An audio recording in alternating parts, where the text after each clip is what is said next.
Good morning, good afternoon, good evening. My name is Jessica Rowland, and I'm the Senior Specialist for Inclusive Peace at the Network for Religious and Traditional Peacemakers. Today's webinar is on how religious and traditional actors are advancing women's participation and leadership in public life.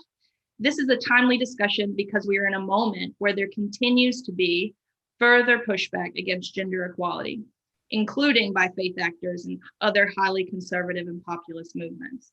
It is more critical now to be highlighting and showcasing the faith-based allies, supporters, and partnerships, all of which are continuing to do the hard work of ensuring that the women, and especially young women, are given the space and are able to participate and lead within their own communities. Today, it is my true privilege to introduce an icon in her own community and country, a young woman who is a spoken word artist from Liberia. In fact, she is the winner of Liberia's first national spoken word competition. I have had the truly inspiring opportunity of getting a sneak peek of what she's about to say to you, and I can tell you, if you were seeking Monday inspiration or a way to feel and fuel that fire again, get ready. You're about to experience a holistic range of emotions, from a joyful cry to keep pushing back and fighting against this pushback we're seeing. And with that, I give you Alexandra Titi Bonar and her spoken word piece entitled Reawakening.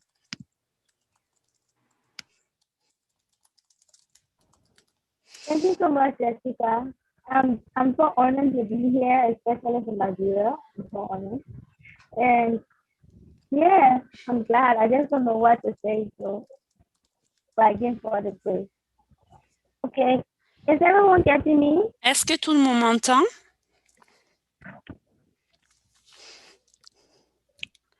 Est-ce que tout le monde m'entend? I'm listening to the French interpreter on my channel. Ça passe. Moi, je capte bien le son, mais pas vraiment très bien. Pas vraiment de manière... Il y a la traduction française dans le channel anglais.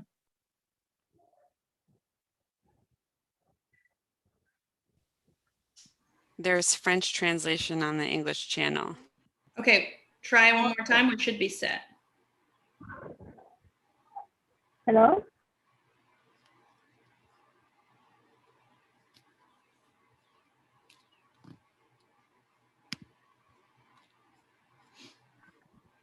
All right, you should be all good. Everyone getting me? Yes, we can hear you.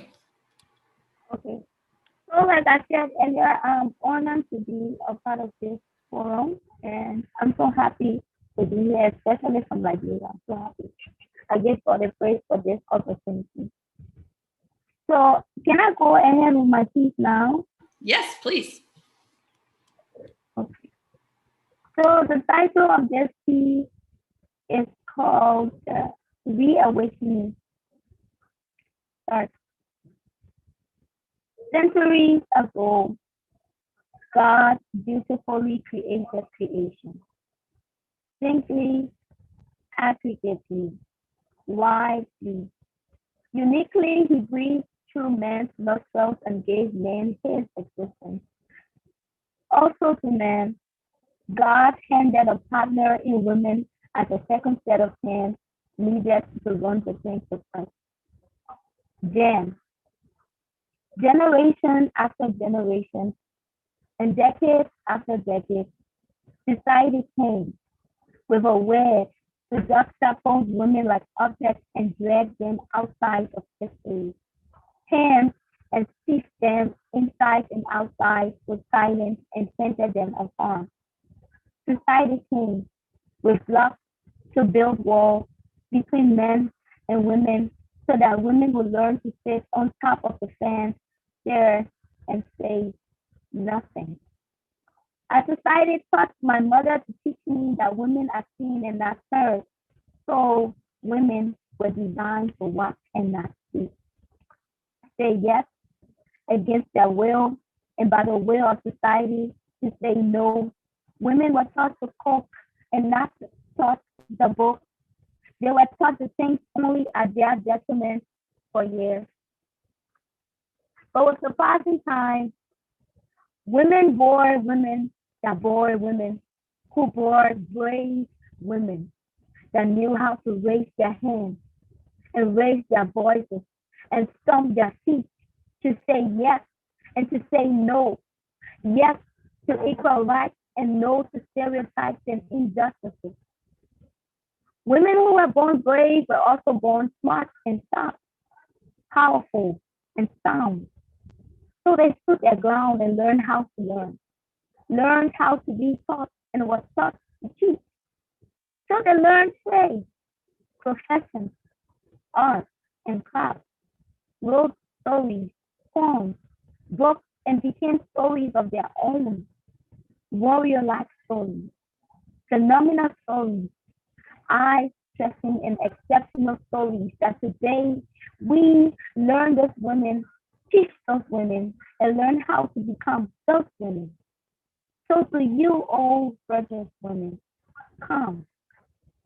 Come and let us reason together and pick up ourselves in places we were dropped.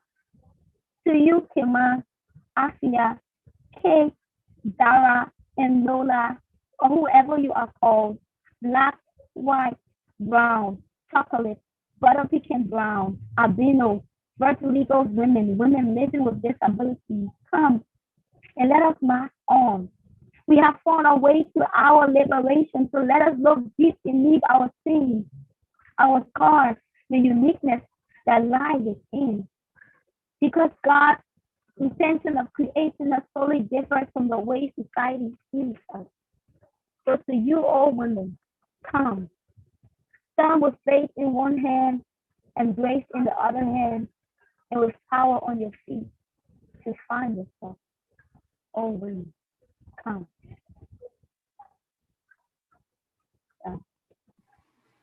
Thank you. I'm doing snaps all around for you. That's so good. I really, when I read that the first time, and we'll share that with everybody following the event, but you literally brought tears to my eyes. So thank you so much for all that you do and what you continue to do.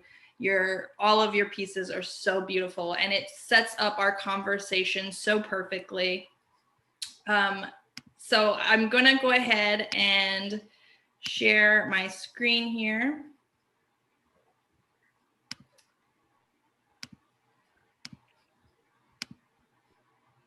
Oh. My Zoom preferences are off. So we're going to go to menti.com and start with our first poll. Yeah, please do. If people want to, react to Alexandra's speech, please do in the chat.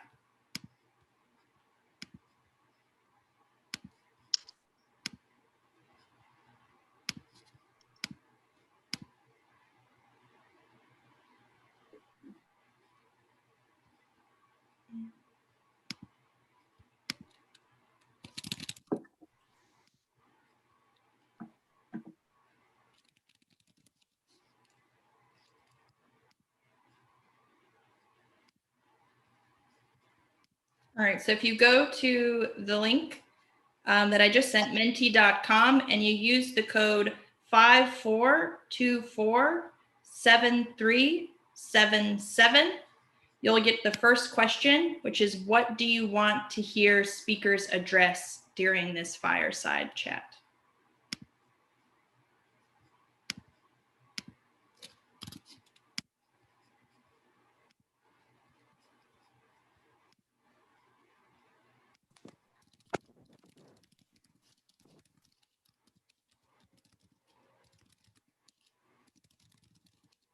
I'll give you a couple minutes.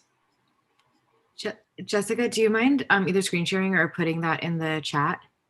Yes.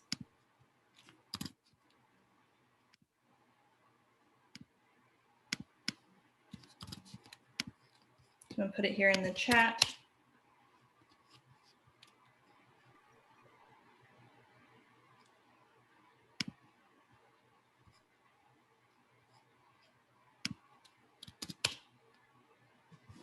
Menti.com, METI.com, code 54247377.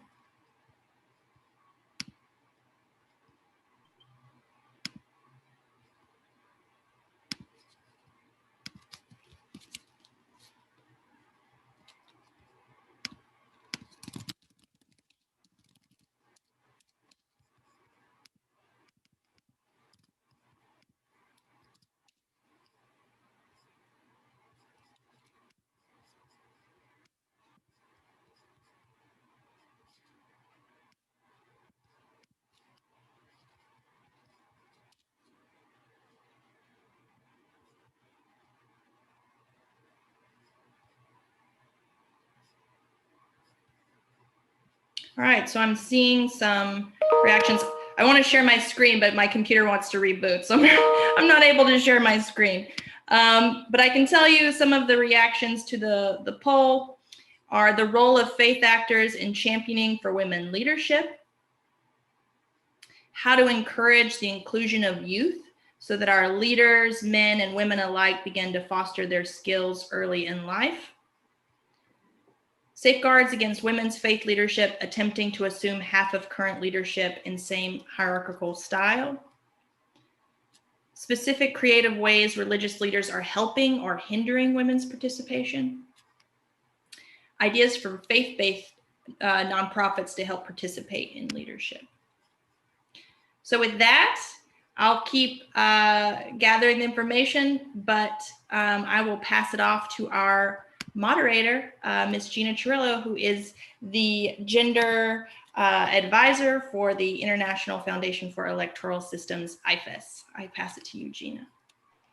Thank you, Jessica, for that introduction and for inviting me to be here today. I'm really thrilled to be here to bring religious and secular organizations and communities together to talk about an issue that is important to all of us, advancing women's participation in public life. Jessica mentioned my organization, the International Foundation for Electoral Systems, or IFES. And if you're not familiar with us or our work, we've worked for more than 30 years to build democracy that delivers for all people. And we know that a cornerstone of that work is promoting gender equality and women's political participation. And so that's why we're really excited to be here today. In many places where we work, religion is very important to the communities with which we work. And that's something that we always want to take into account when we're thinking how to best empower women to participate in public life. So, we aim to engage women from different religious backgrounds, including women from religious minority groups, to ensure that all women see themselves and their experience represented in public life. We also work with religious leaders to break down some of the institutional and cultural barriers women might face in participating in public life. For example, we worked with a pastor from a town in Northeast Myanmar to elevate the work of one of our participants of one of our women's leadership programs. Her work focused on combating domestic violence and human trafficking. And that pastor told us, quote, "I recognize that people's participation is very important, especially the participation of women." We've also done some trainings in Sri Lanka to bring together Sinhalese, Tamil, Muslim, and Malay women to support each other's engagement in public life. One of our participants said after the training, quote, "Despite our different religious backgrounds, as women, we face the same challenges when engaging in politics. It is important as women to work in solidarity to support each other." So clearly, religion is not something that we can separate from our work that we do to advance women's participation in public life around the globe. And so to dive deeper into this topic, we have some fantastic panelists for you today who are going to take part in a little fireside chat, if you will, answering some important questions about how religious and traditional actors are advancing women's participations in public life. So this is meant to be more of a conversation. So we've told our panelists to feel free to jump in. This isn't meant to be kind of a traditional one question, one answer conversation. So we'll spend about 30 minutes with me kind of moderating a conversation between them, posing some questions to them to get the conversation going. And then we'll flip it over to the audience to do some Q&A at the end of the conversation. So without further ado, I'll introduce our panelists. We have with us Betty Bagombe, who's a former member of parliament from Uganda. Until recently, Betty was the senior director for fragility, conflict, and violence at the World Bank. She has played a key role in conflict resolution in Africa, including leading the peace and humanitarian efforts in northern Uganda through the 1990s and 2000s, and has been a recipient of many international awards for her participation in those. We also have with us Carlos Nengaleka, who is a pastor and a UN Women Communications Officer. He has 12 years of experience as a photographer, graphic designer, videographer, and web designer, and has been working at UN Women in the DRC since 2014. As part of his work, he's trained more than 350 women candidates from the DRC to participate in the legislative elections. We also have with us Monique Hartog, who's a young national leader from Brazil, where she was born and raised. Currently, she volunteers as a youth national leader of Brazil's Soka Gakkai International, a Nichiren Buddhist community with more than 200,000 associates all around the country. There, she promotes youth engagement and discussion, meetings on youth empowerment and dignity of life to the 65,000 youth members in her network. I see on the line Dr. Seema Samar, the former Vice President and Minister of Women's Affairs in Afghanistan, including that illustrious role in 2019. She was appointed as a member of the UN Secretary General's high-level panel on internal displacement, and she previously served as chairperson of the Afghanistan Independent Human Rights Commission and the UN Special Rapporteur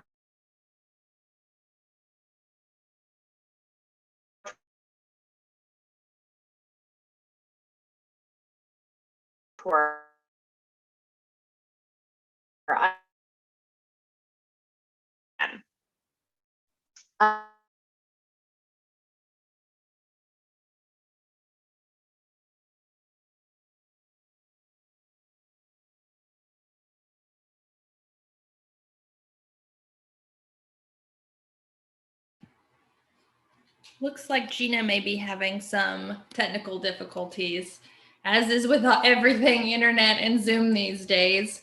So I think she got through everybody. I almost maybe cut through Dr. Seema Samar's bio, but I think out of everyone, we all know Dr. Seema Samar. So with that, I will just open up the first question to everybody. And again, with the fireside chat, please feel free to respond how you would like.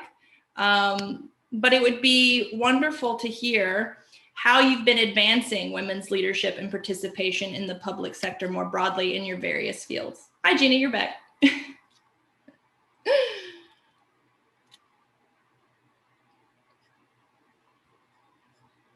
So yeah, feel free to unmute yourself and kick off, anybody who wants to kick off the conversation. Should I start? Sure, please.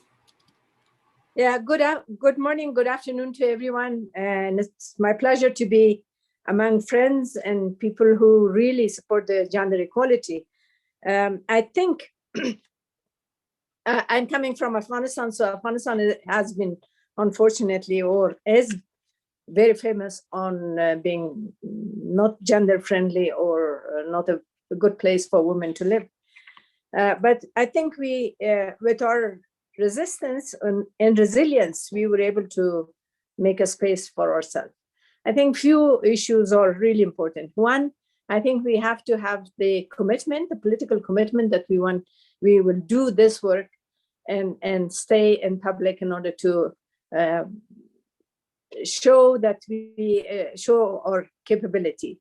The second point that I think that again, with our commitment and self-confidence, we will be able to make a space for ourselves.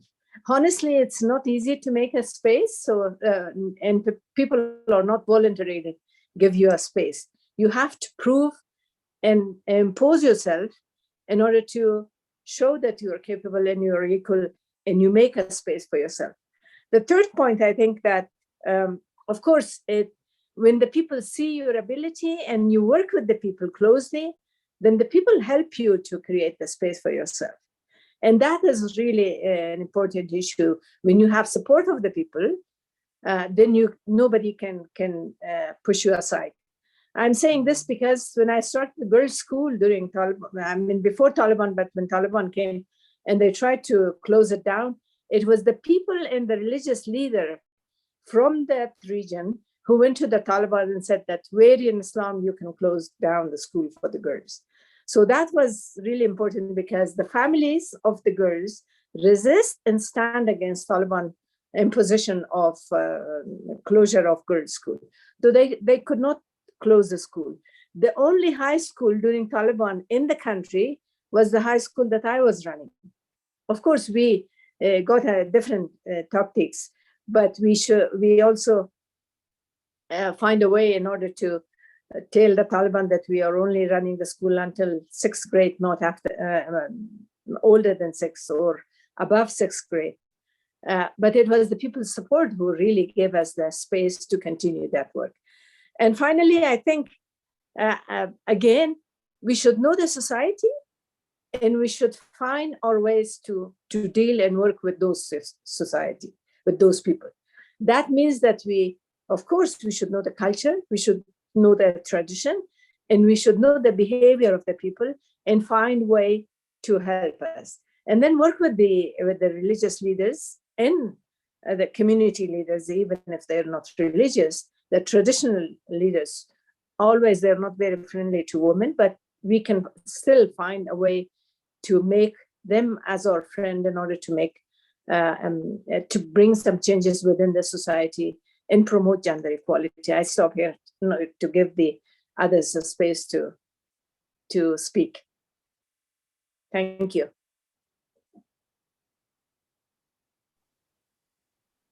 Thank you, Dr. Samar. Are there other panelists who have thoughts about Dr. Samar's remarks or wanted to react to the first question that Jessica posed about, you know, how you've been working in your own communities to advance women's leadership in public life?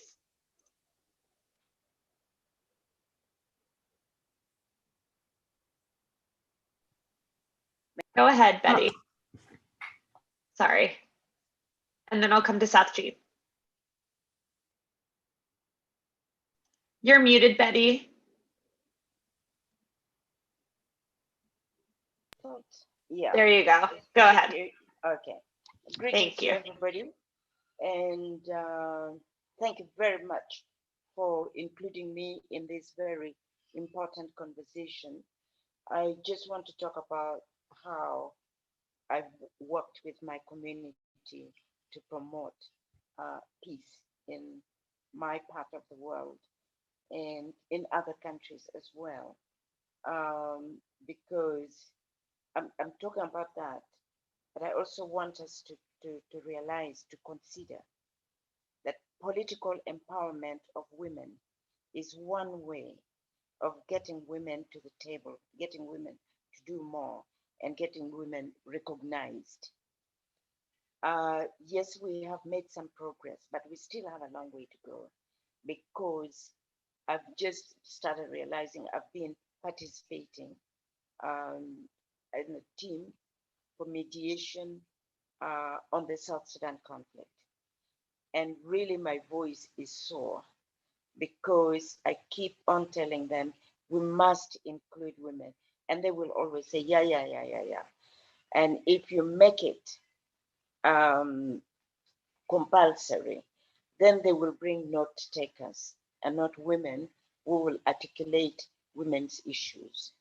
So that said, I also want to say that we must not ignore the grassroots women. I've seen them in action without any capacity, doing everything possible to reconcile their communities, to also stop conflicts. I've seen when they have absolutely nothing. After all, they are the mothers of the fighters, not the elite. They are the wives of the fighters. They are, and they rear their children alone, responsibilities. So political empowerment of women, but also we must not forget and ignore the grassroots. They're very important. Even when we're talking about prevention, let's talk about even if we're talking about environmental issues, once they learn and understand, they really put it into practice. They act upon it. So it is very important that capacity building at that level is important. Another thing I would say is, let us invest in the youth. I talked about the mindset of the people we're working with today. They will not object. They all know that participation of women is important. They can contribute. But usually it's not demand driven. It is supply driven. It will take you, the funder of a program, of a project, to determine or to impose that so many percentage of participants must be women. So usually it's not, so I'm saying that if we can invest in youth, and let's talk more to men, because oftentimes we're talking to ourselves, women, and we are not reaching out to men who can support us. I've seen it happen in Rwanda, where now they're almost reaching 50% participation in all forms of activities, whether it's political, economic, policy matters. It's because the men got converted, so to speak, and therefore they see clearly the role, the difference, participation of women contribute. So it has to be demand driven and not supply driven. So talking about the youth, if it is we instill in them early now the role of women and the importance of women in all kinds of activities, I think we will have a different generation. A different generation that clearly see the importance of women's participation. Let me also say a little bit about really the role the religious leaders play.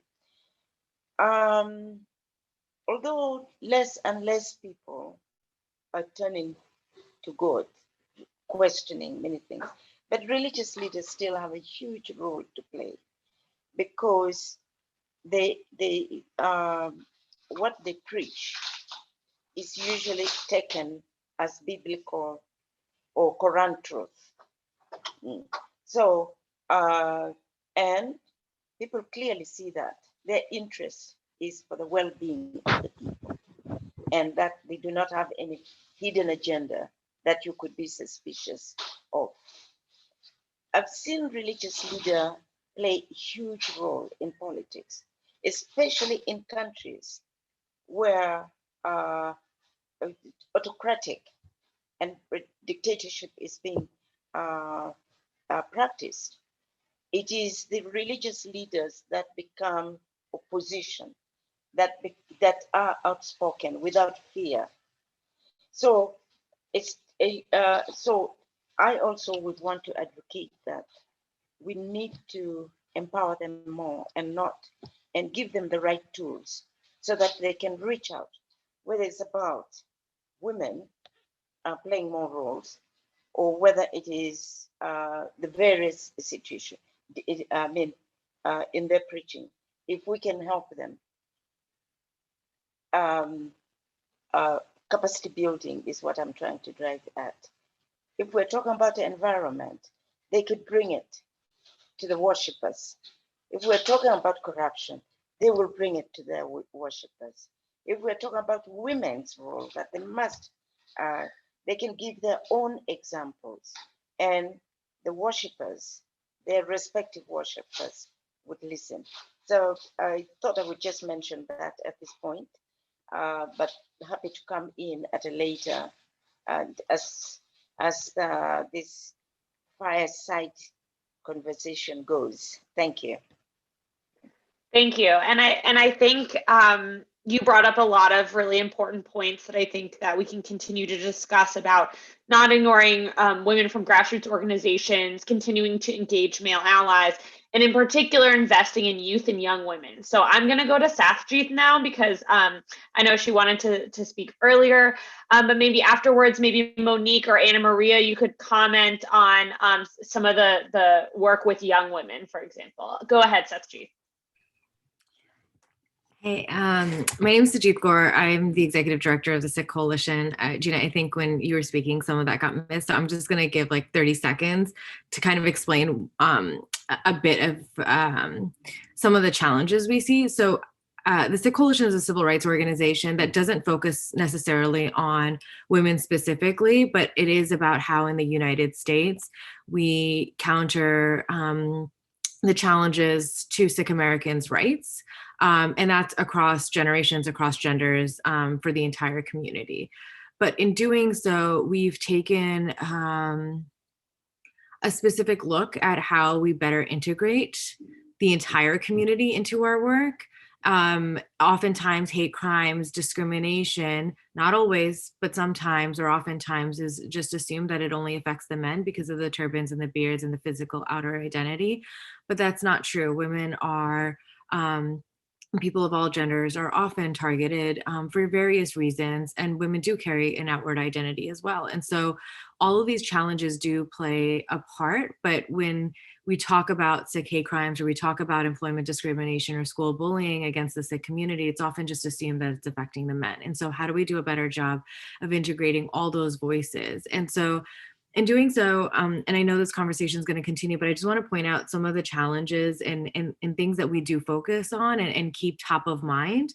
Is one, absolutely, I'm going to underscore what both Betty and Dr. Samar had shared earlier, is we need to not just make spaces, but we need to demand those spaces. We need to encourage those spaces for leadership, and it needs to be upfront. And that's something that we come across quite a bit, is women are often driving the work, but then we'll step aside when it's time to talk about the work, or when it's time to acknowledge their own participation in the work. And there's various reasons for that across different communities, but there's definitely this need. The second is, but I'm going to underscore a point that you said, it's not just the grassroots and engaging with the grassroots, but it's also understanding the value that each of them bring and highlighting that.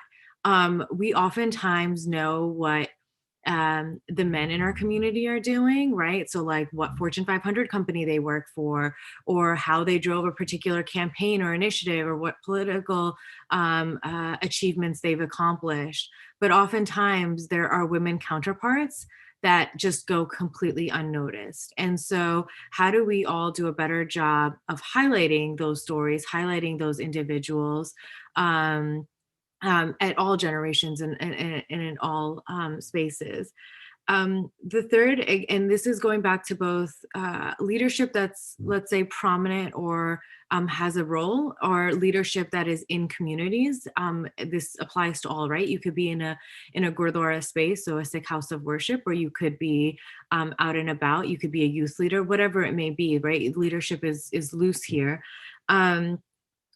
How do we encourage confidence building in those spaces? And I'm interested to hear what Carlos has to say about some of the work that he's done about building that type of that leadership development, but really making sure that those voices are encouraged and they're willing to speak up first, right? And so sometimes it's about actually thinking about what may be a hindrance for them to speak up. So in a lot of school bullying dialogues that we have with young children, when we don't specifically say that young girls get bullied too, or start with a story about a young girl getting bullied, only the young boys will speak, because the girls assume that this is a space for them and not for the girls. And so making sure that you're finding ways to signal, no, this is absolutely a space for you all, and building that confidence right from the beginning, no matter what type of engagement you're working on, I think is very critical. And then the last is, we need to find more creative ways, strong ways, sometimes even assertive, to address the pushback in our communities.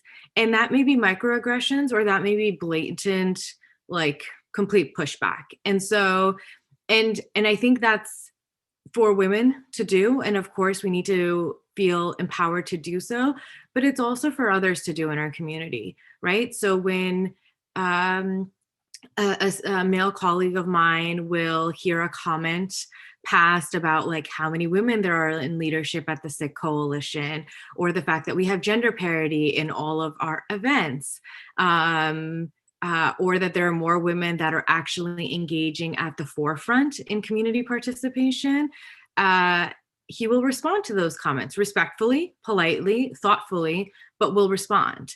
And those are the types of things that I think we need to just start thinking about, regardless of whether you are an organization that serves women or just an organization that works in these spaces and community spaces.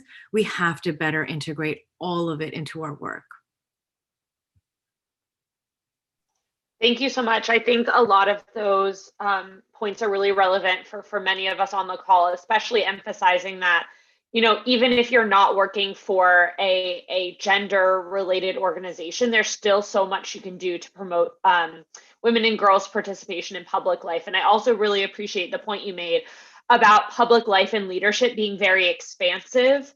I think sometimes when we're talking about, women's political participation or participation in elections, we just think of like women candidates running for office. But what we really want to think about is all types of engagement in public life. So that could be, civic activism, being in civil society organizations, being part of protest movements, being online activists. It can really manifest in a lot of different ways. So I really appreciate that point. Carlos, I see that your hand is raised, but I had promised to go to Monique or Ana Maria, but I can come to you after we hear from them. So did one of you want to unmute and get started? Sure, I can go if Monique doesn't mind. Okay.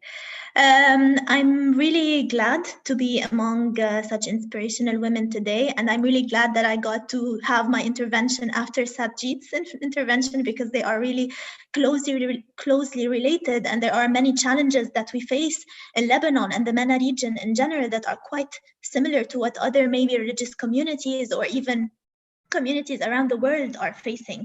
As you might be aware, there are many challenges to women participation in religion and specifically interreligious dialogue in Lebanon in particular, but I will only limit myself to 4 because we have limited time.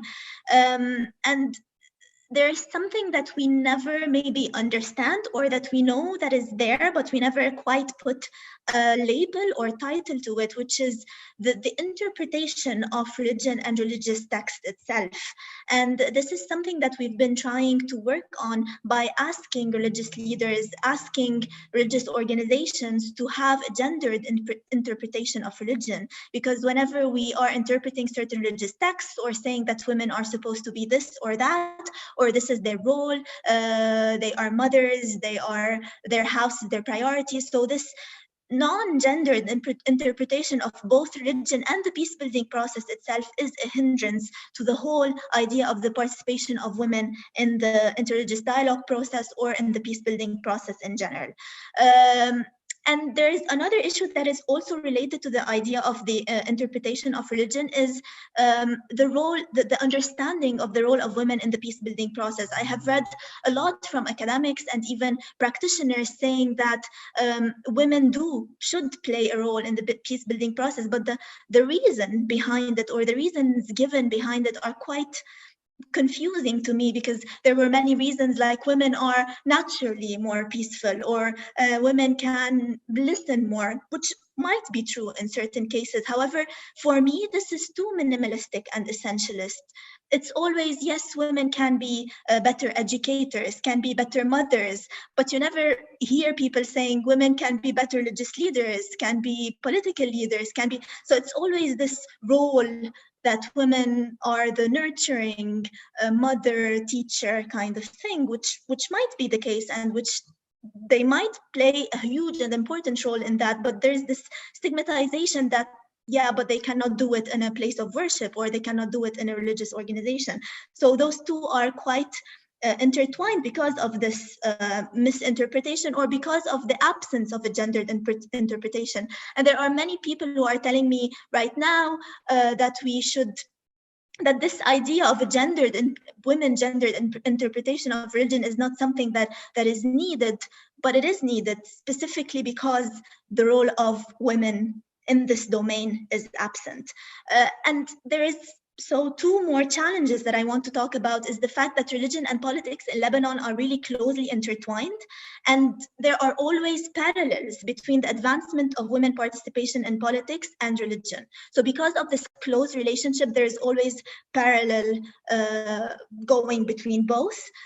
However, during the past years, what I've been noticing is that people are more prone to accept women participation in politics more than their participation in leadership role in religion, simply because there is this blind idea of cultural appropriation to a certain specific religious tribe or religious group that make people hesitant to publicly encourage women's participation in the public sphere or in the religious sphere. So because of these understandings or these interpretations or this information that they have, religious leaders, men, and even women sometimes feel that they do not fit or they do not belong to this public sphere. And this is something that both Betty and Sajid talked about. It's not only, sometimes we should be assertive. Sometimes we should say that this is our role, this is our place, this is what we're capable of.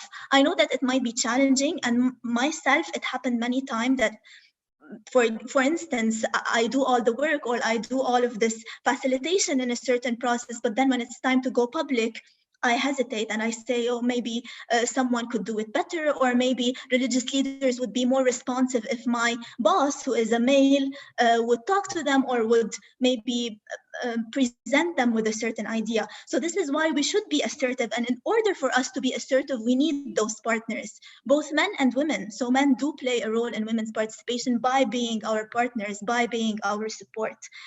So this is what I wanted basically to focus on. And I just wanted to share one last thing, is that through our work at Adyan Foundation, which basically focuses on interreligious dialogue and inclusive citizenship and diversity, I had the chance to work on both levels, the grassroots and the religious leaders, as a community engagement coordinator through our network members, our volunteers and our ambassadors, by pushing women into leadership role, not based on a quota or a certain women quota, but on the idea, by encouraging them and telling them that they are able to hold this responsibility. And on the higher interreligious dialogue level with religious leaders themselves, by insisting on the fact that religious social responsibility cannot move forward or cannot be successful without the successful participation of women, because they are the ones who are able to share the needs. Whether we like it or not, men and women are different. We have different needs. So basically, for me, at least, I don't think that men would be able to share the needs of women, and not all men as well. And women cannot share the needs of men or all women. So this diversity, this presence, necessitates the inclusivity of both people with diverse religious backgrounds, political backgrounds, and genders. So this is basically it, and we can talk more during the Q&A. Thank you so much. And I think that point that you made at the end about, you know, if we can increase diversity, and in particular, if we can increase women's participation, it will not mean that the one woman who's a part of it will have to speak for all women, which is obviously a large burden that I'm sure some of our panelists have felt, and that you've felt in your own communities. Like, you're the only woman in the room, so you have to speak for all women, and that's a huge burden, and you can't capture all of those experiences. So I think that's a really important point. I'm going to go to Monique, and then we'll go to Carlos. All right, good morning, good afternoon, everyone. Thank you for this opportunity. I'm honored to be here with you all. Well, I totally agree with Betty when she says about the importance of youth participation. And I do believe faith communities are one of the most potent ways to engage people, especially youth. So these communities can work as an informal space to educate. So when we dialogue about wise tolerance, global citizenship, and women empowerment with youth, we actually are developing a conscious generation of future leaders. In our case, in our Buddhist community, our Buddhist philosophy is based on the respect of dignity of each person's life, and states the power of women. So our young women develop a strong motivation to believe in their potential and pursue their dreams. They learn about resilience and about never giving up. Also, we are a supportive network in many cities, in our country, where young women can dialogue, can ask for advice, and encourage each other. And in this network, we develop a volunteering leadership program, and the ladies can start to exercise their skills, learn how to be responsible for others, understand different circumstances, and gain others' trust. And obviously they use this knowledge in their daily lives, and apply this experience in their family, work, etc., and understand the importance of their voices. So I guess sometimes it's a small it's a small step, that we can do in our faith-based communities, but it can develop a different consciousness for this youth, and they will be the future. So I guess as much as we invest in this youth, we let them voices be heard, we will have a better future in gender equality, and better future in women's participation in politics and all other areas. Well, thank you. Thank you so much. And we know that, a lot of the ideas about gender and equality form when people are younger. And so targeting youth is definitely a really important strategy. Carlos, over to you. Est-ce que vous voulez ajouter quelque chose?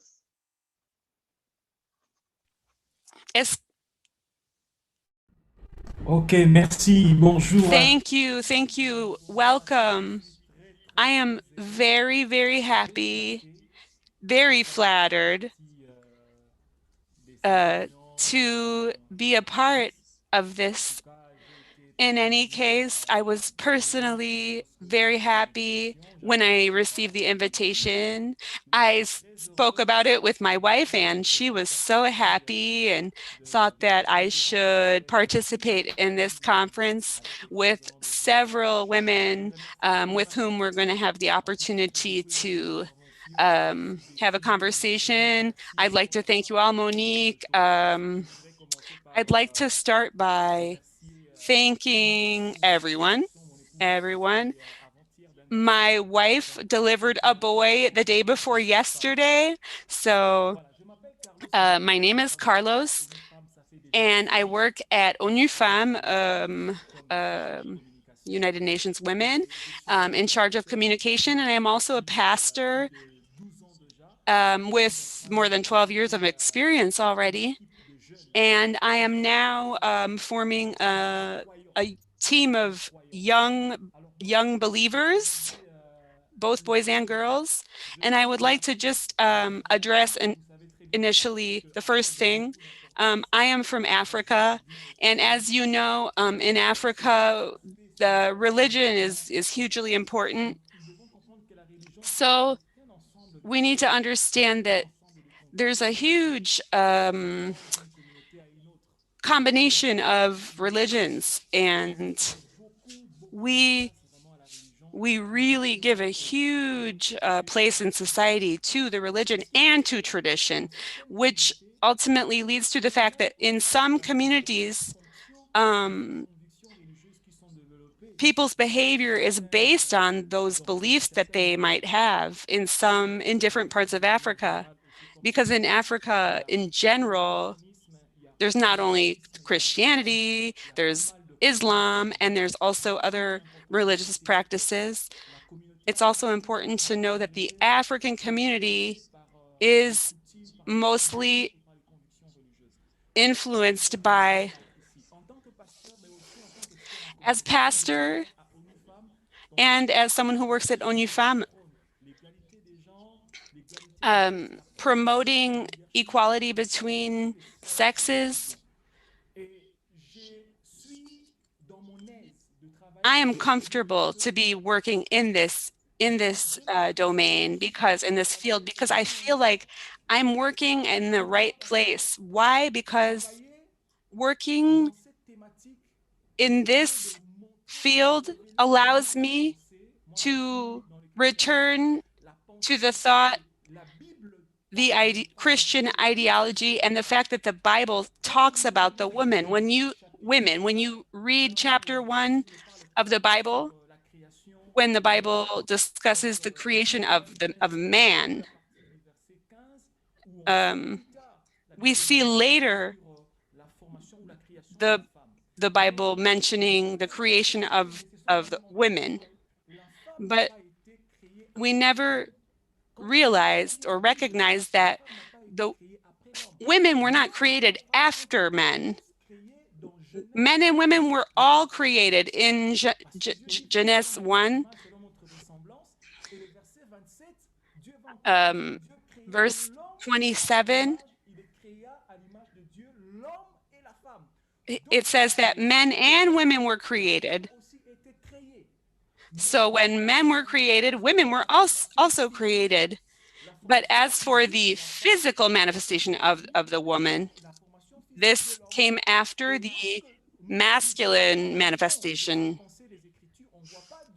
But we never see it in the Bible, God putting women under men or behind men. No, women are next to men.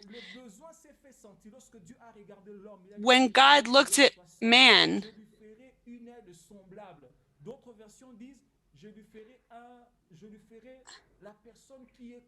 it says God created a partner for man, not someone inferior, not someone less than.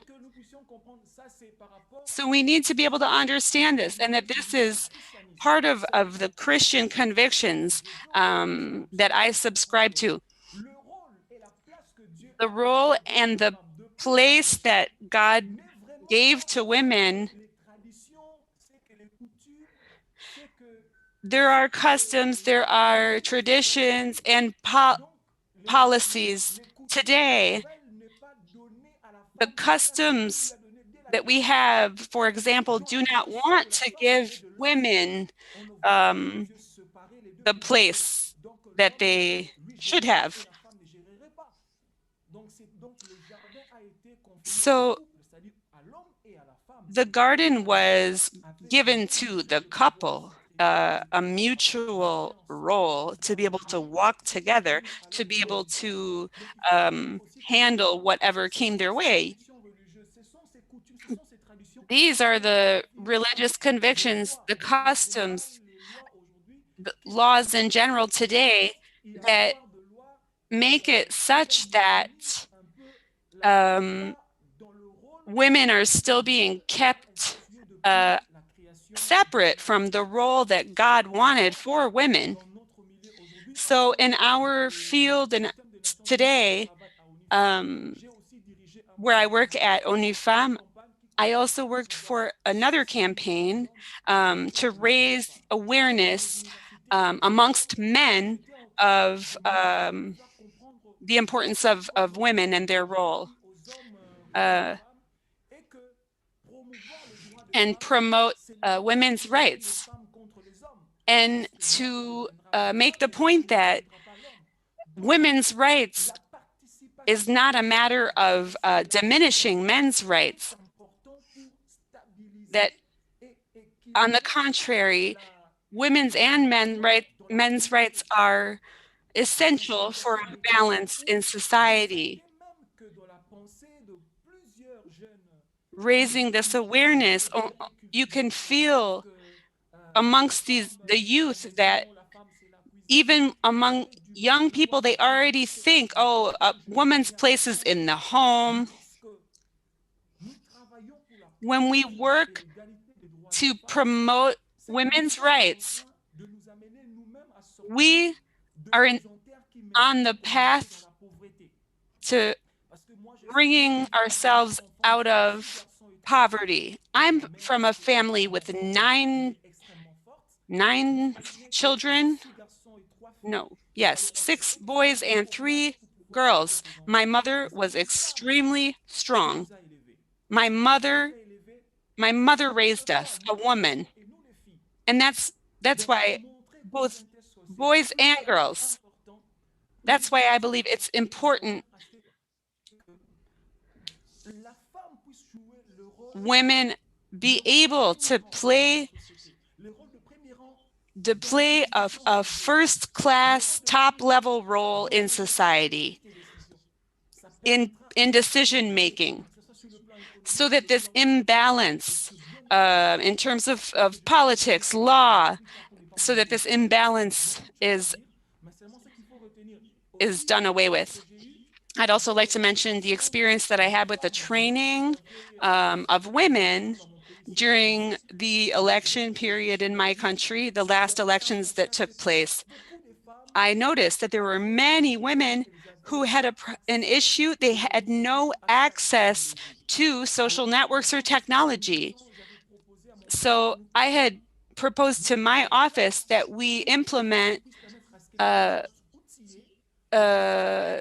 system so that women are equipped with the possibility of using technology to also be able to promote themselves, promote their skills.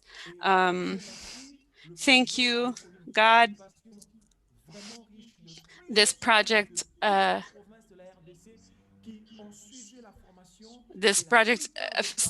most women who were able to complete this training, they ended up being chosen in various companies. And those who weren't chosen, they were able to create a synergy in view of the next election. We can see that there's great hope if we can count on the and manage to have the participation of women. Thank you very much for my participation. Thank you so much. I think it's really interesting to hear how your role at UN Women and your role as a pastor kind of go hand in hand together. We're really short on time, so I want to do one last lightning round for our panelists. So we'll go in maybe the same order that y'all spoke in. So we'll start with Dr. Samar. And so I know that some of you highlighted some very important points on, what we can do to promote women's participation in public life, but during your comments. But I want to just ask, if there's one solution that you could offer to the audience on how to help bolster women's participation in public life, what would that one solution be? Just give me like the tweet version very quickly, a couple sentences. So we'll start with Dr. Samar. Thank you again. I think one of the tools that we can empower women or anybody in the society, a gender-friendly education system or quality education with gender-friendly kind of approach to that. And that would be, of course, when I'm saying gender-friendly, it should be also human rights friendly, because the human dignity should be put in the center of all of our policies and programs. The second point that I would like to mention is that I think when religion or tradition are used as a political tool in order to control and keep the power to the power lover, I would say, that is always making problem. It is not because the religion is not good. It's always the people who use the religion as a tool in order to control and keep the power. The final point that I would like to mention is that, yes, we as a woman, we need to learn from each other and stand united. And also to, because if violation of women's rights done in Afghanistan or in Lebanon or in Libya or in Yemen, that hurt us. We have to take it seriously as our own agenda and fight for it, and at least to be in solidarity and advocate for that issue. I hope I keep the timing properly. It's a lot to say, but I just stop here. Thank you. And we'll have Q&A from the audience as well, so hopefully you can add later. Next, we'll go to Betty.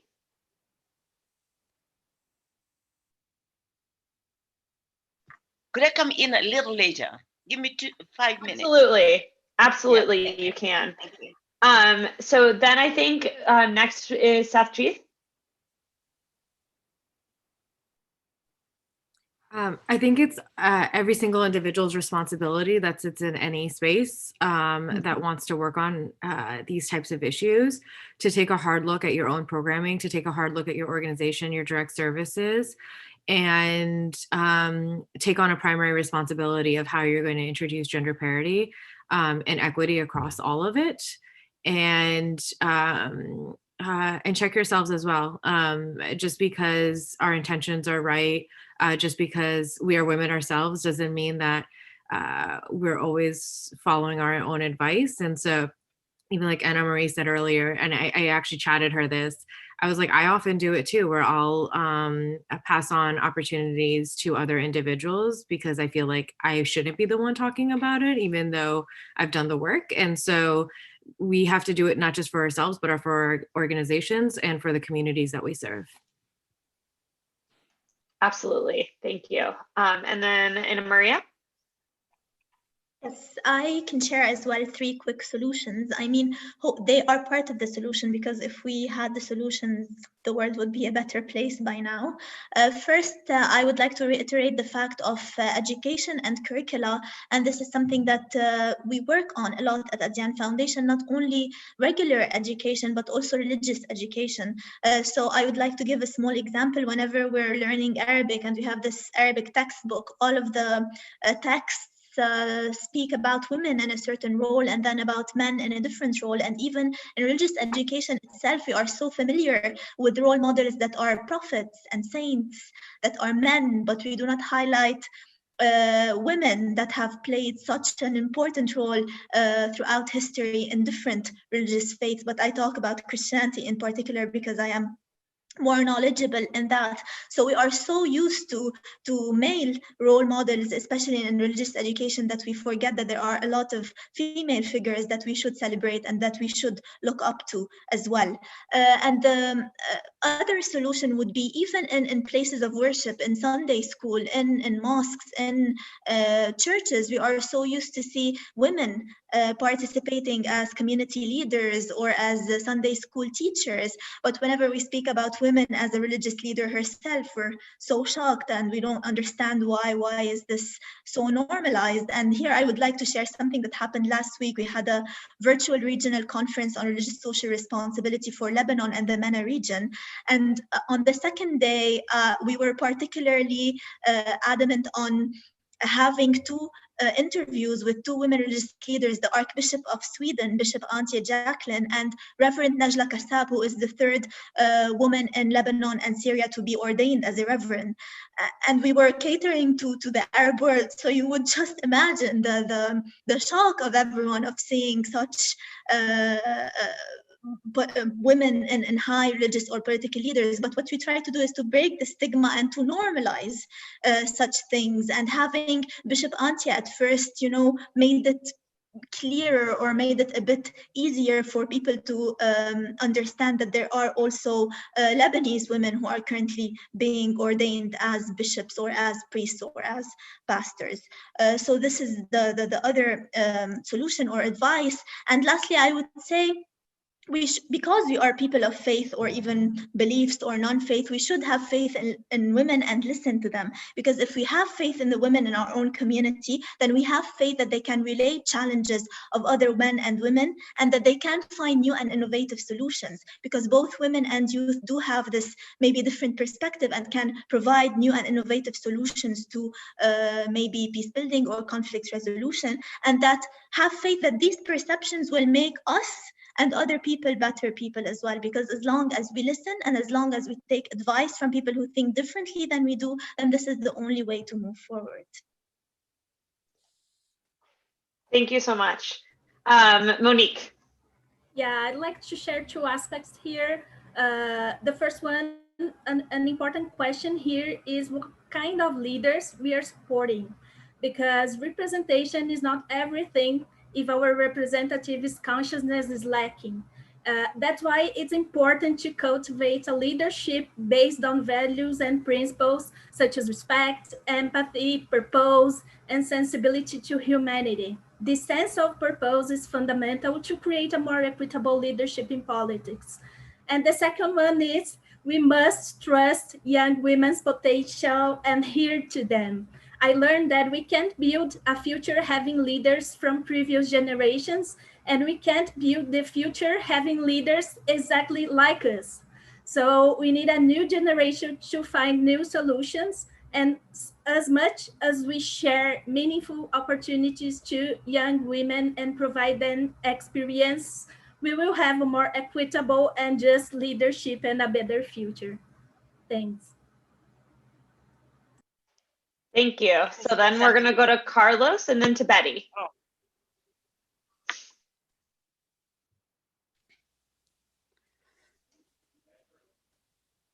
Carlos, did you want to share any final thoughts, or should we go straight to Betty? Either one is fine.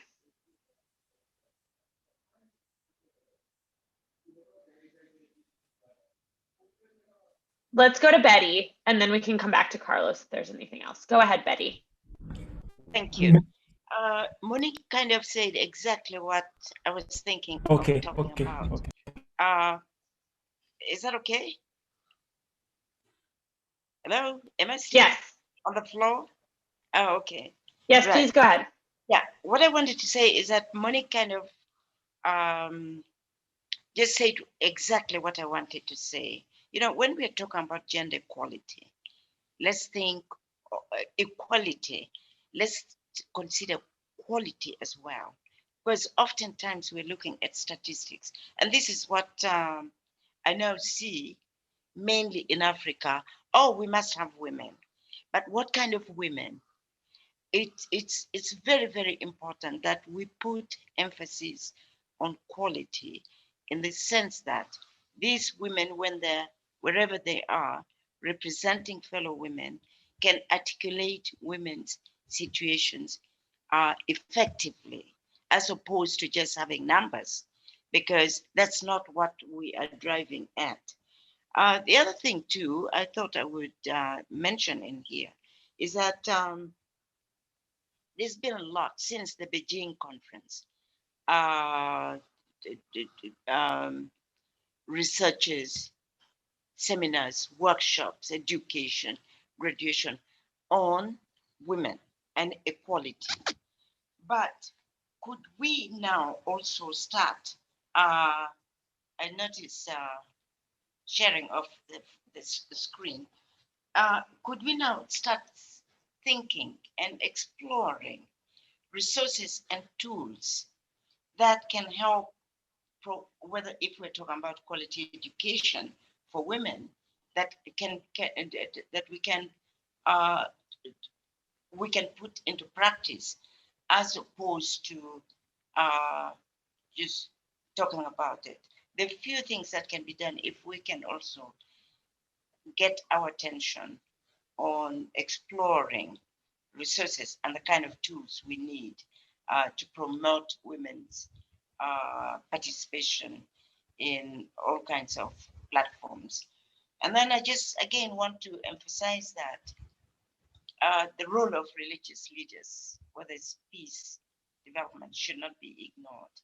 I've given an example of how they become the main opposition when there's human rights abuse. I find them extremely effective, and they drive the point home. So maybe we should promote that as much as possible too. Yeah, thank you very much. Again, thank you for inviting me for this meeting. I'm afraid I'm going to leave soon because I walked out of another virtual meeting. Thank you very much again, and good luck to everybody. I hope something will come out of this conversation. Bye-bye. Thank you so much for taking the time to participate. I know you're a very busy woman, so we really appreciate you sharing your expertise with all of us. Thank you so much. Carlos, I'm going to come to you, but I'm going to ask you for like 2 sentences. So we can make sure we have time for Q&A from the audience. So go ahead. Q&A.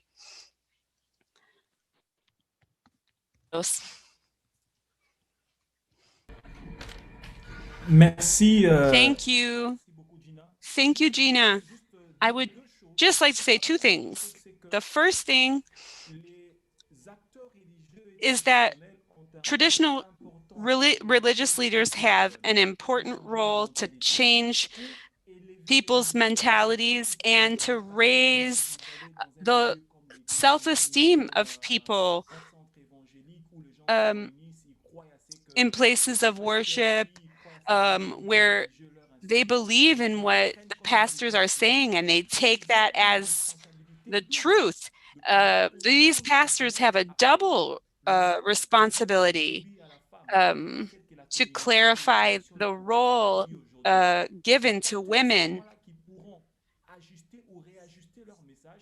they could now readapt their message in order to elevate women within the community so that this new mentality could be promoted, where we could work together, men and women, everywhere in Africa, where there are a lot of difficulties and a lot of vices. So see, if I were to be asked what the solution is, it's that we need to be able to work effectively with traditional leaders to promote female leadership and participation at all levels. Thank you very much to everyone. Thank you, Carlos, and thank you to all of our panelists for sharing all of that really valuable information. I'm really humbled to be among all of you. So next, I would like to turn it over to Teresa Casale, the Advocacy Director for Mina's List, an organization that advances women's participation in political leadership and peace process around the world. She has more than 10 years of experience advocating to the US government, the UN, the World Bank, and other global entities. And she's going to leave us with some concrete next steps. So Teresa, over to you. Wonderful. Thank you. Good morning, good afternoon, or good evening, friends around the world. It is so good to be with you all to discuss this important topic. My thanks to all of the event organizers and speakers, but especially to you, Jessica and Gina, for all of your hard work. As Gina already mentioned, I'm Teresa Casale and I work for Mina's List. We partner with women political leaders and peacemakers, many of whom come from strong faith backgrounds and religious frameworks. My own work in this space is informed by my faith, making the intersection of women's leadership and faith communities a particular passion of mine. I'm going to present a list of 8 keys that faith leaders can use to unlock the leadership of women, young women, and girls, a need that we've been discussing in depth. We've discussed the why and the what, but this is more of the how and is targeted specifically at faith leaders who want to empower women as leaders, not for someone who needs to be convinced. That's a different list. We've already touched on some of these areas. Many of these keys might be familiar to you, but I've developed this list to share with audiences beyond CSW who are not gender experts, particularly male leaders who are looking for guidance. As I go through them, think of not only how you might use them yourself, but who you can share them with in your community. We'll be disseminating the list after the program so you can do just that. So, how can faith leaders help to advance women's leadership? The first key: listen to the voices of women in your community in all the celebrated forms of identity and experience. Anna Maria already touched on this one. In your listening, learn how the issues in your communities affect women and men differently. Noticing these differences, being consistently aware of them, is what gender professionals refer to as a gender lens, which is the opposite of being gender blind. Gender blindness used to be celebrated as a good thing for equality. But we know now that unfortunately blind spots lead to whole segments of the population and their needs becoming invisible. A gender lens is necessary for achieving equality and ultimately equity.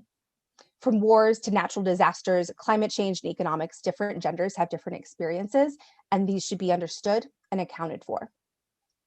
Learn the barriers that women face as leaders, including barriers that affect different populations groups, such as youth, women with disabilities, LGBTQI women, and women of ethnic and religious minorities. We'll touch on more about specific barriers in a moment. Importantly, as you listen, learn about the many benefits of women's leadership in all its forms. You'll learn this from listening, but also from seeing it in action. Mina's List believes it's a woman's right to lead, but when she does, the evidence is that it benefits everyone. Multiple studies have shown that when women lead politically, countries respond better to crisis, are more peaceful and less corrupt, experience better educational outcomes, more investments in health, stronger economic growth, tangible gains for democracy. It's quite a list. From the highest public office to the smallest house of worship, when women lead, countries and communities thrive. The second key: invest in and follow women leaders. As we've said, men hold the majority of leadership positions in both faith-based and secular spaces.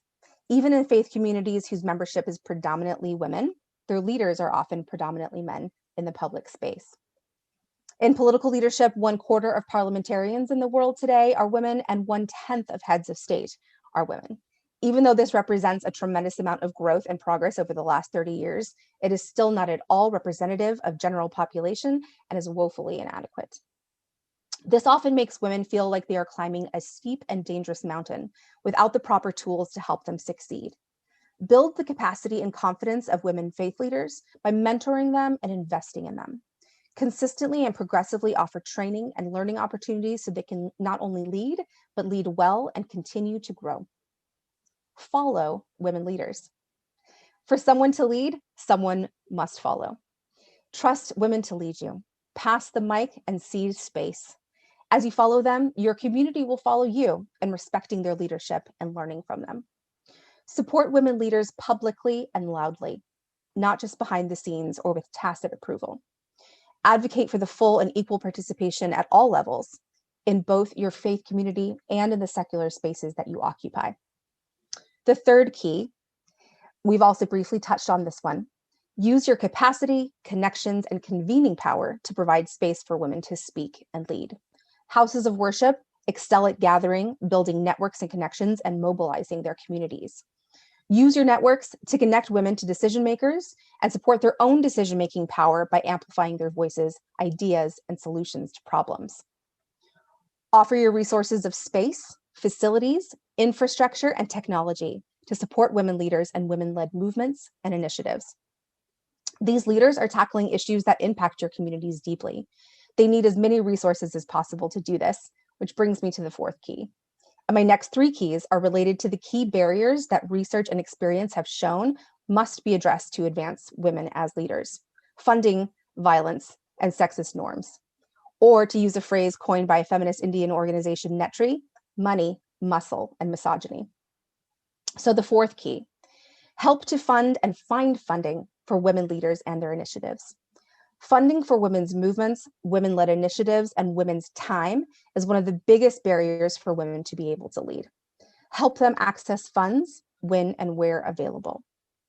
The fifth key, call out, prevent, and address violence against women. Women in public life and leadership face disproportionately high levels of violence and harassment. In political leadership, the Interparliamentary Union has found that up to 82% of women parliamentarians have experienced psychological violence. This has been greatly compounded by the rise of social media and other forms of digital technology, but it is not new. Men in political leadership also face violence, but it has different motivations and is weaponized against women specifically to keep them from positions of influence. This is a key barrier to women's participation in all forms of leadership in public life. Fortunately, this topic is being discussed and examined in depth in forums such as CSW, but unfortunately, often when it comes to communities of faith, this issue still exists in the shadows. In your communities, go out of your way to look for incidents of violence, harassment, abuse, and exploitation. They won't always present themselves. Call out this issue broadly and bring it out of the shadows and into the light. Address incidents immediately and strongly reject a culture of impunity. When women report incidents of violence or harassment, believe them. Who we believe and when we believe them says a lot about where our values are. When women lead, they do and will receive pushback, as we've stated, some of which can come in the form of violence. Believing women is the first and most important step to pushing back against that pushback. It creates a space where women are safe and where abuse cannot thrive. The sixth key, we've also touched on the importance of this one. Learn, understand, and amplify feminist theology. As too many of us know, problematic norms and beliefs about women's leadership are often fueled by patriarchy and supported by misinterpretations and misunderstandings of religious texts. No matter what your faith tradition, there are mountains of feminist literature and analysis on religious interpretations of women's role in society to be read and learned. Seek them out, let them inform your own views, and put them into practice. Encourage your community to do the same. Empower them to speak up for women and to raise the issue of why gender equality is important for society from a faith-based perspective. The seventh key, Collaborate with government officials for institutional change. As a trusted community leader, use your influence to be active in policy discussions and advancing women's leadership. When there are gaps between women's movements and policymaking that affects them, helping to bridge that gap can be incredibly powerful. Call for inclusion, meaningful participation, and representation when working for policy change.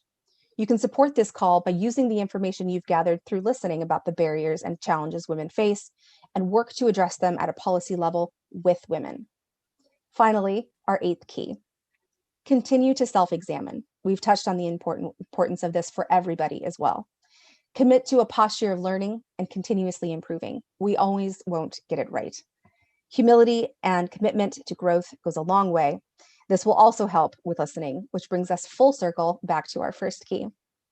I hope this list offers some guiding light to you on your journey for gender equality in the faith space, a journey that should always continue.